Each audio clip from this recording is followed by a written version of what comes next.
नमस्कार दोस्तों। Donald Trump के राष्ट्रपति पद संभालने के बाद जी हाँ, बीती 5 फरवरी को 104 मतलब कि 100 से अधिक अवैध भारतीयों के पहले बैच को अमेरिका से वापस भारत भेजा गया है। और इन लोगों को दोस्तों कमर्शियल या फिर चार्टर्ड फ्लाइट के माध्यम से नहीं बल्कि दोस्तों मिलिट्री फ्लाइट के माध्यम से वापस भेजा है। और तमाम अवैध भारतीय प्रवासियों के जी हाँ, हाथ में हथकड़ी थी और पैरों में जंजीरें थी। जी हाँ, इनकी इस अवस्था को देख करके हमारी भारत की राजनीति की जो तपिश है वो और भी अधिक बढ़ चुकी है। जी हाँ, ये घटना दोस्तों घटित हुई थी 5 फरवरी को, जिस दिन जी हाँ, भारत की राजधानी दिल्ली के अंदर चल रहे थे विधानसभा चुनाव यानी कि सीएम पद के चुनाव। ये वही 5 तारीख है जिस समय जी हाँ, हमारे माननीय जी हाँ, आप सभी के पूजनीय प्रधानमंत्री नरेंद्र मोदी जी कुंभ में डुबकी लगा रहे थे।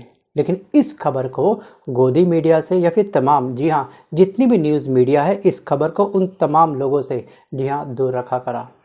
क्यों? क्योंकि इसके पीछे की वजह ये है क्योंकि अगर दोस्तों ये खबर जी हाँ 5 तारीख को सामने आती तो कहीं ना कहीं वोट बैंक पर भाजपा के एक बहुत ही नेगेटिव इम्पैक्ट पड़ता। जी हाँ, जब पूरा ईवीएम मशीन पैक हो गई, ईवीएम मशीन सील हो गई, सिक्योर रूम में पहुंच गई, उसके बाद ये खबर इंडिया के अंदर दोस्तों पहुंची। सो गाइस, अब यहाँ पे सवाल ये खड़ा होता है कि आखिरकार जो 12 फरवरी को आप सभी के पूजनीय प्रधानमंत्री शायद हो सकते हैं कुछ लोगों के, ठीक है, ये प्रधानमंत्री हमारे नरेंद्र मोदी जी हाँ, जाने वाले हैं 12 तारीख को यूएसए में, जी हाँ, अमेरिका में डोनाल्ड ट्रंप से मिलने के लिए। और 13 फरवरी को दोस्तों इनकी डोनाल्ड ट्रंप के साथ में मीटिंग है। और आपको क्या लगता है कि वास्तविक रूप से इस मुद्दे पर जी हाँ, क्या हमारे मोदी जी ट्रंप जी से बात करेंगे कि उन्होंने दोस्तों जो 1700 या अवैध भारतीय प्रवासियों की जो शॉर्ट लिस्ट तैयार करी है, वैसे दोस्तों एक बहुत बड़ी फहरिस्त है, एक बहुत बड़ी संख्या है जहां पर अमेरिका के अंदर जी हाँ, अवैध भारतीय प्रवासी रह रहे हैं, ठीक है। लेकिन क्या हमारे मोदी जी इस मुद्दे पे बात करेंगे कि अगर आप रिमेनिंग जितने भी ठीक है अवैध भारतीयों को आप इंडिया में भेजेंगे तो प्लीज़ आप इस तरह से और पैरों में जंजीरें प्लीज़ बांध करके मत भेजिएगा। क्या दोस्तों, क्या मोदी और ट्रंप की दोस्ती पे खटास पैदा बिल्कुल भी नहीं हुई है? हमें क्या फ़र्क पड़ता है? जी हाँ, हथकड़ी में आए, चाहे दोस्तों वो बेड़ियों में आए, चाहे वो सर पे अपना काला कपड़ा लपेट करके हमारे भारतीयों को भेजें, क्या इससे आपको कोई फ़र्क नहीं पड़ता? Think about it. अगर आप भारत के पीएम होते तो क्या इस अवस्था में आप इन तमाम हमारे भारतीयों को एक्सेप्ट कर लेते? कोलंबिया ने तो भैया साफ साफ बोल दिया था कि जिस समय या रिवर्स माइग्रेशन हुआ था राइट कोलंबिया के अंदर, जैसे ही ट्रंप ने कोलंबिया वासियों को सेम इसी अवस्था में भेजा था तो कोलंबिया के प्रधानमंत्री ने साफ साफ ये बोला था कि हम इसको इस तरह से एक्सेप्ट नहीं करने वाले हैं। हम अपना पर्सनल प्लेन आपके देश में भेजेंगे, अमेरिका भेजेंगे, वहाँ से जी हाँ, हम अपने जो नागरिक हैं कोलंबिया नागरिक उनको हम रिसीव करेंगे। लेकिन हमारे भारत दोस्तों इतना प्यारा भारत है कि जिस अवस्था में ट्रंप जी ने हमारे अपनों को भेजा, हमने उस अवस्था में उनको एक्सेप्ट कर लिया। जी हाँ, यही तो है सबका साथ सबका विकास। जी हाँ, यही तो है हमारा अमृतकाल। आखिरकार के रिश्तों में खटास बिल्कुल ना आने पाए। जी हाँ, ये कटाक्ष था। सो गाइस, 104 अवैध प्रवासी वापस भेजे गए हैं, ठीक है, 5 तारीख को। उनमें 5 राज्यों के लोग शामिल हैं। इनमें गुजरात के 33 हैं, 33 हरियाणा के हैं, 30 पंजाब के हैं और वहीं पर दोस्तों 33 हरियाणा, 30 पंजाब और बाकी यूपी, महाराष्ट्र और अन्य राज्यों से हैं। आखिरकार ये कौन लोग हैं जो इलीगल तरीके से जी हाँ डंकी मार करके, जान को जोखिम पे रख करके जी हाँ अपनों से, अपने देश से जी हाँ दूर होकर के दूसरे देश में रोजगार प्राप्त करने की उम्मीद से जाते हैं? सोचिए, डंकी रूट कितना खतरनाक रूट है। जी हाँ, अगर आपने डंकी मूवी नहीं देखी होगी एक बार जरूर देखिएगा, शायद आपकी आंखें खुल जाए।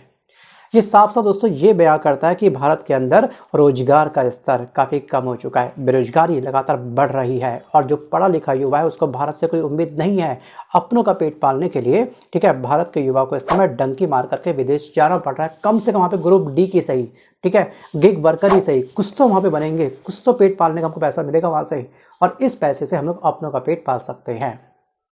ये है भारत की असली सच्चाई और ये है हमारा सबका अमृतकाल। जी हाँ, जहाँ पे किसान आप देख रहे होंगे कि इस समय खनौरी बॉर्डर पर किसान धरने पर हैं लंबे समय से। जी हाँ, आपको दोस्तों याद होगा कि बीपीएससी प्रोटेस्ट भारत का युवा जहाँ पे लाठी खा रहा था लगातार की तरह कह सकता हूँ मैं, ठीक है, एक जानवर को भी शायद इससे से नहीं पीटा जाता होगा। वो प्रोटेस्ट में हमारे भारत का युवा इस समय लाठी खा रहा था।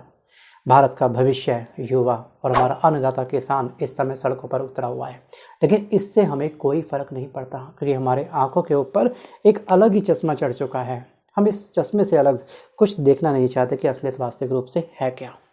सो गाइस वापस आता हूँ टॉपिक की तरफ। सो गाइस ये लोग जान जोखिम में डालने के साथ जी हाँ ढेरों पैसा खर्च करते हैं, डंकी का रूट अपनाते हैं। भारत सरकार को इसी सवाल का जवाब तलाशना है कि आखिरकार वजह है क्या, आखिरकार क्यों जो हमारा बेस्ट माइंड है उसको जो अमेरिका है उसको हायर कर लेता है। जो लोग नहीं जाना चाहते हैं देश छोड़ करके, लेकिन जिनके पास डिग्री काफ़ी अच्छी है, ऐसे बड़े बड़े डॉक्टर जो इंडिया के अंदर हैं वो स्विच कर रहे हैं, इस समय इंडिया छोड़ रहे हैं, विदेश में जा करके अपनी प्रैक्टिस कर रहे हैं, बड़े बड़े ऑपरेशंस कर रहे हैं। और हमारे इंडिया में आप देखिएगा ध्यान से, बड़ी बड़ी सेलिब्रिटी अपने ऑपरेशन तक के लिए विदेश के डॉक्टरों पर निर्भर होते हैं। उनको नहीं उम्मीद है कि इंडिया का कोई भी डॉक्टर हमारे ऑपरेशन को सक्सेस कर सकता है। आप उठा के देखिए, लंबी चौड़ी फहरिस्त आपको मिल जाएगी कि आखिरकार बड़े बड़े सेलिब्रिटी अपना ऑपरेशन करवाने के लिए बाहर क्यों जाते हैं। और बाहर की कंट्री में वहाँ सब इंडियंस ही हैं मैक्सिमम, ये बड़े बड़े ऑपरेशन करते हैं। सोचिए, क्योंकि अमेरिका को चाहिए बेस्ट माइंड, ठीक है, बेस्ट माइंड को यहाँ पे वो अच्छा पैकेज दे देता है और फाइनली वहाँ पे अपने देश में बुला करके उनसे वो सर्विस ले लेता है। सो गाइस ये है सबसे बड़ी वजह कि यहाँ पर जिसके पास जो नॉलेज है, जिसके पास जो डिग्री है, उस डिग्री के हिसाब से, उस नॉलेज के हिसाब से उसको अपना पैसा नहीं मिल रहा है, अपना मेहनताना नहीं मिल रहा, हम कह सकते हैं। वहीं दोस्तों पंजाब के मुख्यमंत्री भगवंत मान ने यह दावा किया था कि उनकी सरकार वापस लौटने वाले प्रवासियों को रोजगार मुहैया करवाएगी। ठीक है, 3 साल हो चुके हैं सरकार बने हुए। जी हाँ, मैं यहाँ पे किसी पार्टी पर स्टैंप नहीं लगा रहा हूँ, किसी पार्टी को डेडिकेटेड पॉइंट नहीं कर रहा हूँ। इस सरकार को दोस्तों, आम आदमी पार्टी की सरकार को मात्र अभी 3 साल हुए हैं, लेकिन पिछली सरकार ने क्या करा सोचिए एक बार। सो गाइस कहीं ना कहीं ताजमहल बनने में समय लगता है, इस सरकार को भी समय लगेगा, लेकिन दोस्तों ध्यान रखिएगा कि पंजाब से बहुत बड़ी संख्या में, जी हाँ गुजरात से बहुत बड़ी संख्या में, हरियाणा में बहुत बड़ी संख्या में लोग डंकी मार करके इस देश में जाते हैं रोजगार प्राप्त करने के लिए। जी हाँ, अभी तो ट्रम्प की नीतियों की वजह से रिवर्स माइग्रेशन हो रहा है और लगातार दोस्तों हर महीने, जी हाँ 100 से अधिक या फिर बहुत बड़ी संख्या में उस देश में रहने वाले, उनके अकॉर्डिंग जो अवैध प्रवासी हैं, उन सभी को अपने अपने देश भेजा जाएगा। अब दोस्तों कोलंबिया से हमें बहुत कुछ सीखने को मिल सकता है कि वास्तविक रूप से कोलंबिया एक छोटा सा देश है जिसने ट्रम्प के ऊपर सीधे एक बहुत बड़ा क्वेश्चन मार्क रेस कराया कि ये आपकी हरकत नहीं चलने वाली है। जी हाँ, जिस कंडीशंस में आप हमारे नागरिकों को यहाँ पे भेज रहे हैं हम उसे एक्सेप्ट नहीं करने वाले। लेकिन क्या इंडिया के इतने बड़े बड़े मंत्री हैं, किसी एक मंत्री ने भी इस घटना को लेकर के सवाल उठाए ट्रम्प को लेकर के कि नहीं भैया ट्रम्प जी हम ऐसे एक्सेप्ट नहीं करेंगे। रिसीविंग के टाइम पर डिफेंस मिनिस्टर वहाँ पे थे, ठीक है, गृह मंत्रालय के बड़े बड़े मंत्री वहाँ पे थे, लेकिन सबने चुप्पी साध रखी थी। पेपर फॉर्मेलिटी स्टार्ट हुई, ठीक है, लेकिन जब जो लोग वापस आए हैं उनके अपनों ने जब इस अवस्था में उनको देखा होगा, हाँ वो अलग बात है कि मिलते समय उन्होंने हथकड़ी बेड़ियाँ हटा दी होगी, ठीक है, हमारी सिक्योरिटी गार्ड ने, लेकिन ये खबर कहीं ना कहीं प्रिंट मीडिया में और वीडियो के माध्यम से इस समय सोशल मीडिया प्लेटफॉर्म पे काफ़ी अधिक तैर रही है। सोचिए इस सम्मान के साथ में जो ट्रम्प ने यहाँ पे भेजा है, तो हमारे अकॉर्डिंग, मेरे अकॉर्डिंग हमारे अब रिश्ते इकट्ठे हो चुके हैं, क्योंकि इस तरह की मनमानी अब ट्रम्प की शायद नहीं चलने वाली और ना ही हमको चलने देनी चाहिए। जी आपको याद होगा कि ब्रिक्स देशों ने जब अपनी सेपरेट करेंसी लॉन्च करना चाहा कि हम अपनी सेपरेट करेंसी में अपने व्यापार करेंगे, तो ट्रम्प ने सीधे ही हमको क्या दे डाली थी, धमकी कि अगर आप डॉलर में व्यापार करके मेरी कंट्री को प्रॉफिट नहीं पहुंचाओगे, मतलब कि अमेरिका को प्रॉफिट नहीं पहुंचाओगे, तो मैं आपके टैरिफ को 100% कर दूंगा। ये सब साफ साफ है क्या, ये सब साफ साफ है मोटी मोटी धमकी, और हम सभी तमाम ब्रिक्स देश इस धमकी से डर चुके हैं। और जो हमारी सेपरेट करेंसी दोस्तों लॉन्च करने का जो हमारा प्लान था वो अब ठंडे बस्ते में क्या हो चुका है, दफन हो चुका है। सो गाइस लेकिन क्या 13 फरवरी को जो ट्रम्प और मोदी जी की मीटिंग होगी, केवल क्या होगा, photo photo photo photo photo, meeting meeting meeting meeting, लेकिन क्या इस मीटिंग में कोई समाधान निकलेगा टैरिफ को लेकर के, ठीक है, और जो अभी घटना घटित हुई है 5 फरवरी को, इसको लेकर के, या फिर अन्य हमारे जो भी मुद्दे हैं उस पर कुछ बातचीत होगी, अब वो बताएगा आने वाला समय। लेकिन दोस्तों कनाडा पंजाबियों का पसंदीदा ठिकाना रहा है स्टार्टिंग से, ठीक है, वर्षों से, ठीक है, इसके लिए स्टूडेंट वीज़ा का इस्तेमाल भी होता आया है, और इसी तरह से गुजरातियों के लिए पसंदीदा दोस्तों जो डेस्टिनेशन है वो अमेरिका है, ठीक है, वहाँ पे जा करके वो लोग क्या करते हैं, जॉब करते हैं। अक्टूबर 2023 से लेकर के सितंबर 2024 के बीच, जी हाँ, मैक्सिको और कनाडा के रास्ते अवैध रूप से अमेरिका जाने की कोशिश में 90,415 भारतीय गिरफ्तार हुए थे। जी हाँ, हर बार इतनी बड़ी संख्या में लोगों को गिरफ्तार करता है अमेरिका, ठीक है, और उसके बाद में यहाँ पर क्या करता है, इंडिया में डिपोर्ट कर देता है। लेकिन अब तक जितनी भी दोस्तों डिपोर्ट हुआ है अमेरिका के द्वारा इंडिया की तरफ, उन सब में तमाम भारतीयों को हाथों में ना तो कोई हथकड़ी थी, ना ही पैरों में कोई जंजीरें थी। लेकिन इस बार इसने अलग ऐसा क्यों किया?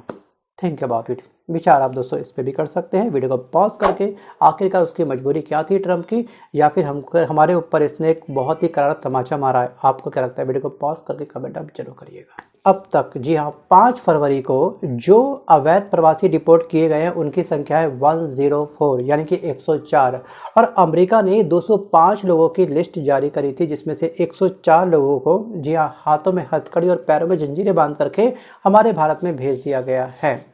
ठीक है, बाकी लोगों को कब आएंगे, कब डिपोर्ट होंगे, इसकी फिक्स डेट जी हाँ डोनाल्ड ट्रंप के द्वारा भी जारी नहीं की गई है। और आपको याद होगा कि ट्रंप के राष्ट्रपति बनने के बाद से ही अवैध प्रवासियों को बाहर निकालने में जुटे अमेरिका ने अब तक कम से कम 1700 अवैध प्रवासी भारतीयों को हिरासत में ले लिया है। जी हाँ, अमेरिका ये काम कर चुका है स्टार्ट अपना, और ताबड़तोड़ जी हाँ गिरफ्तारी स्टार्ट हो रही है, डॉक्यूमेंट वेरिफिकेशन स्टार्ट हो चुकी है। वहीं पर अगर हम बात करेंगे प्यू रिसर्च सेंटर के अकॉर्डिंग अमेरिका में करीब 7.25 जी हाँ 7,25,000 भारतीय अवैध तरीके से वहां पर रह रहे हैं। और अमेरिका में अवैध प्रवासियों की जो संख्या है, जी हाँ इस संख्या के लिहाज से भारत दूसरे स्थान पर है। अब पहले स्थान पर कौन सा दोस्तों? तो पहले स्थान पे है आपका अल सल्वाडोर। जी हाँ, सर्वाधिक 7.5 लाख अवैध प्रवासी अल सल्वाडोर के हैं। वहीं पर ग्वाटेमाला के 6.75 लाख, जी हाँ, और होंडुरास के हैं आपके 5.25 लाख, और चीन से भी जी हाँ चीन से भी कुछ युवा डंकी मार करके अवैध तरीके से अमेरिका जाते हैं, उनकी संख्या 3.75 लाख।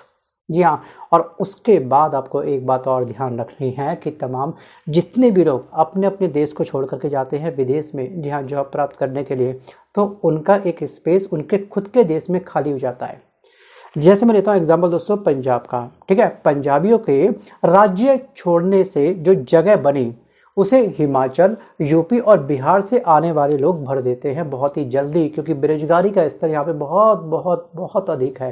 यानी कि पंजाब की दोस्तों जो डेमोग्राफी है, इस डेमोग्राफी में जो बदलाव आया है उसमें भी ठीक है इमिग्रेशन की एक बहुत बड़ी भूमिका है।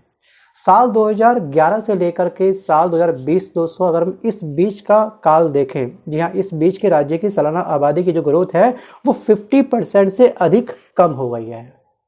2011 में जी हाँ 2011 में जहां ये 3.2 लाख थी, जी हाँ 3.2 लाख कब थी दोस्तों? ये थी आपके 2011 में, और वहीं पर 2020 में ये घट करके 1.5 लाख रह गई है।